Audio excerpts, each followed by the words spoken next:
Hi friends, welcome back to Because. இந்த வீடியோல 8051 flagsல என்னென்ன flags இருக்குன்னு பார்க்க போறோம். So இதுமே ஆர்கிடெக்சரோட ஒரு பார்ட்டா friends. So ஆர்கிடெக்சர்னு கேட்டா இதையுமே நீங்க கம்பைன் பண்ணி எழுதலாம்.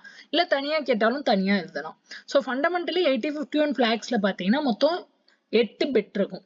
CY stands for carry, AC stands for auxiliary carry, F0 வந்து ஒரு additional bit, general purpose bit. Then RS1 RS0 என்ன குறிக்குது அப்படின்னா என் ரெஜிஸ்டர் பேங்க்னு ஒரு கான்செப்ட் இருக்கு. ரெஜிஸ்டர் பேங்க்னா என்னன்னா ஒண்ணுமே இல்லை friends. Register bank is nothing but a collection of registers. That is register bank 0ல ஒரு செட் ஆஃப் ரெஜிஸ்டர்ஸ் இருக்கும். ரெஜிஸ்டர் பேங்க் 1ல இன்னொரு செட் ஆஃப் ரெஜிஸ்டர்ஸ் இருக்கும். ஸோ ரெஜிஸ்டர் பேங்க்னா என்ன? It is nothing but collection of registers. So இந்த RS1 எதுக்காண்டி நம்ம ஜென்ரலி யூஸ் பண்ணுவோம்னா எந்த ரெஜிஸ்டர் பேங்க்னு சூஸ் பண்றதுக்காண்டி யூஸ் பண்ணுவோம். Then OV. So இது வந்து என்னோட overflow flag குறிக்கிறது இந்த OV. Then இந்த PSW1ங்கிற என்னன்னா இது வந்து லைக் டிஃபைன் பண்ணல. இது வந்து யூசர் எதுக்காக ஸ்பெசிஃபிக்கா அடிஷனலா வேணா அடிஷனலா அவங்க டிஃபைன் பண்ணிக்கலாம். P stands for parity. So மொத்தம் 8 பிட் இருக்கு. இந்த ஃபிளாக் ரெஜிஸ்டர் என்ன சொல்லும் அப்படின்னு பாத்தீங்கன்னா 8051ல PSWன்னு சொல்லும். ப்ரோக்ராம் ஸ்டேட்டஸ் வேர்ட் அப்படின்னு சொல்லலாம். ஒரு processor status word. So processor status வேர்டுன்னு சொல்லலாம், இல்லை ஃபிளாக் ரெஜிஸ்டர்னு சொல்லலாம். ஸோ இதில் மொத்தம் 8 பிட் இருக்கு. ஸோ ஒன்னொரு பிட்டும் எப்போ செட் ஆகும் அப்படின்னு பார்க்கலாம் ஃப்ரெண்ட்ஸ். நம்ம ப்ரீவியஸ் வீடியோல ஆல்ரெடி ஆர்கிடெக்சர் டயக்ராம் பார்த்திருந்தோம், பின் டயக்ராம் பார்த்திருந்தோம். ஸோ அதோட கண்டினியூஷன் தான். ஸோ ஃபர்ஸ்ட் பிட் என்ன? சிஒய். சிஒய் நான் என்ன சொன்னேன்? CY stands for carry bit.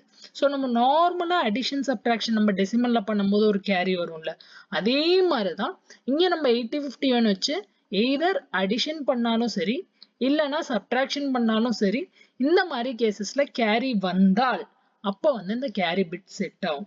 இன்னொரு டேர்ம் என்ன சொல்லுவாங்க அப்படின்னா நமக்கு டிஃப்ரெண்ட் பின்ஸ் இருக்கு. அப்ப பின் நம்பர் D7ல இருந்து ஓவர்ஃப்ளோ நடந்தால், தட் இஸ் பின் நம்பர் D7ல இருந்து கேரி வந்தா அப்ப இந்த கேரி பிட் வந்து 1ஆ நம்ம செட் பண்ணுவோம். இது first option. So first option என்ன? D7ல இருந்து கேரி வந்தா செட் பண்ணுவோம். செகண்ட் ஆப்ஷன் என்ன அப்படின்னு பாத்தீங்கன்னா ஒரு சில செட் ஆஃப் இன்ஸ்ட்ரக்ஷன்ஸ் இருக்கு. ஸோ ஃபர்ஸ்ட் இன்ஸ்ட்ரக்ஷன் என்னன்னா set B, C. So set bit கேரின்னு அர்த்தம். ஸோ இதை வச்சும் நம்ம செட் பண்ணிக்கலாம். இல்லைன்னா இன்னொரு இன்ஸ்ட்ரக்ஷன் என்னன்னா கிளியர் கேரி. ஸோ கிளியர் Cனா என்னன்னா கேரி பிட்டை கிளியர் பண்ணிரு. ஸோ கேரி பிட் எப்படி செட் ஆகும்? ஒன்னு வந்து D7 பின்ல இருந்து ஓவர்ஃப்ளோ வந்தா செட் ஆகும். இல்ல அப்படின்னா இந்த ரெண்டு இன்ஸ்ட்ரக்ஷன் வச்சு என்னால செட் பண்ண முடியும்.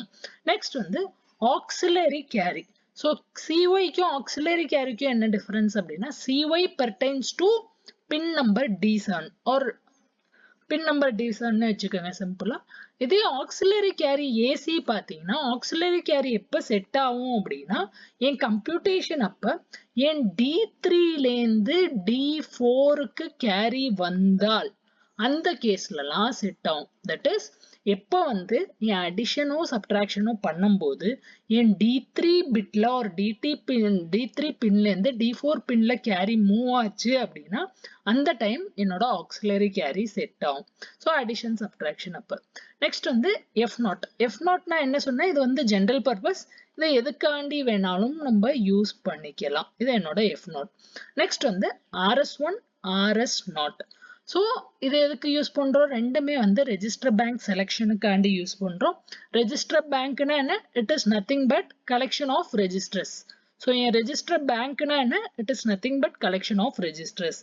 ஸோ 8051 பொறுத்த வரையும் மொத்தம் 4 ரெஜிஸ்டர் பேங்க் இருக்கு. RB0, RB1, RB2, RB3.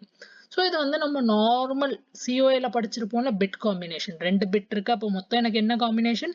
00, 01, 10, 11. So இந்த RS1ம் RS0ஓட வேல்யூஸை பொறுத்து சப்போஸ் RS1ம் 0வா இருக்கு, RS0ம் 0வா இருக்கு அப்படின்னா நான் எந்த பேங்க் சூஸ் பண்ணியிருப்பேன்? என் ரெஜிஸ்டர் பேங்க் 0 சூஸ் பண்ணியிருப்பேன். சப்போஸ் RS1 0 ஆகும் RS0 1ஆ இருந்தா ரெஜிஸ்டர் பேங்க் 1 சூஸ் பண்ணியிருப்பேன். இந்த மாதிரி 4 காம்பினேஷனுக்கு டிஃப்ரெண்ட் ரெஜிஸ்டர் பேங்க் நம்ம சூஸ் பண்ணிப்போம். நெக்ஸ்ட் வந்து overflow flag. So overflow flag எப்போ வரும் அப்படின்னு பார்த்தோம்னா நான் ஏதோ ஒரு ஆப்ரேஷன் பண்றேன், ஒரு அடிஷன் பண்றேன் இல்லை சப்ட்ராக்ஷன் பண்றேன், அதோட ரிசல்ட் வந்து அதால ஹோல்டு பண்ண முடியல. சே ஃபார் எக்ஸாம்பிள் இப்போ நான் ஒரு 4 பிட் அடிஷன் பண்றேன்னு வச்சுக்கோங்க. இங்க எனக்கு 4 பிட் இருக்கு, இங்க 4 பிட் இருக்கு. ஒரு சிம்பிள் மேத்தமெட்டிக்ஸே வச்சுப்போம். 9 9 9 9 9999 நார்மல் பேஸ் மேத்ஸ் வச்சுக்கலாம். ஸோ இந்த சைடு இந்த போர்ஷன்லாம் இக்னோர் பண்ணிடும். இப்போ இங்கே லாஸ்ட் மட்டும் வரும். ஆல்ரெடி இங்கே ஆட் பண்ணி நமக்கு இங்கே கேரி வந்திருக்கும். அதை தவிர 9 + 9 என்ன 18 ப்ளஸ் இங்கேருந்து ஏதாவது ஒரு கேரி வந்திருக்கும். ஸோ ஏதோ ஒரு ரஃப் நம்பர் இருக்கட்டும், சே 29 வச்சுக்கோங்க. அப்போ இந்த 29ங்கிற விஷயம் இந்த ஃபைனல் பிட்ல என்னால் ஹோல்ட் பண்ண முடியல, அதனால ஓவர்ஃப்ளோ ஆயிடுது. அதை தான் ஓவர்ஃப்ளோன்னு சொல்லுவோம். ஸோ ஓவர்ஃப்ளோ என்ன குறிக்குது? Result of my signed operation வந்து ரொம்ப பெருசாக இருந்தா அப்போ வந்து இந்த பிட்டு செட் ஆகும். ஸோ நான் இங்க திரும்ப ஒரு டைம் எழுதிடுறேன். Result of operation is too big. So என்னால அந்த ரெஜிஸ்டர் கெப்பாசிட்டிக்குள்ள அதை ஹோல்டு பண்ண முடியல. நெக்ஸ்ட் வந்து இந்த PSW1. ஸோ இது வந்து யூசர் டிஃபைனபிள், எதுக்காக வேணா டிஃபைன் பண்ணிக்கலாம். தென் லாஸ்ட் பிட் என்னன்னு பார்த்தீங்கன்னா parity பிட். ஸோ இந்த parity P stands for parity bit. இந்த parity bit எப்படி செட் ஆகும் அப்படின்னு பார்த்தீங்கன்னா, இங்க எழுதுற நம்ம கிட்ட அக்யூமுலேட்டர்னு ஒரு ரெஜிஸ்டர் இருக்கும். ஸோ இந்த அக்யூமுலேட்டர் ரெஜிஸ்டர்ல say for example first example எடுத்துக்கலாம். 8 பிட் ரெஜிஸ்டர் அது. ஸோ இப்போ நான் சிம்பிள் எக்ஸாம்பிள் ஏதாவது ஒரு 8 பிட் எடுத்துக்கிறேன். 100 இப்படி ஒரு 8 பிட் எடுத்துக்கிட்டேன். இதுல நம்பர் ஆஃப் ஒன்ஸ் எவ்வளோ இருக்கு?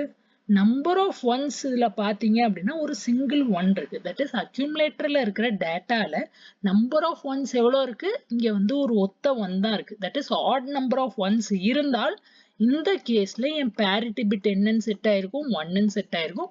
அதே வந்து வேற ஒரு எக்ஸாம்பிள்ல என்கிட்ட என் அக்யூமுலேட்டருக்குள்ள இந்த மாதிரி ஒரு வேல்யூ இருக்குன்னு வச்சுக்கலாம். 11000000. இங்க நம்பர் ஆஃப் ஒன் எனக்கு எவ்வளவு இருக்கு? இங்க ஒரு ஒன், இங்க ஒரு ஒன். அப்ப நம்பர் ஆஃப் ஒன் வந்து ஈவனா இருக்கு.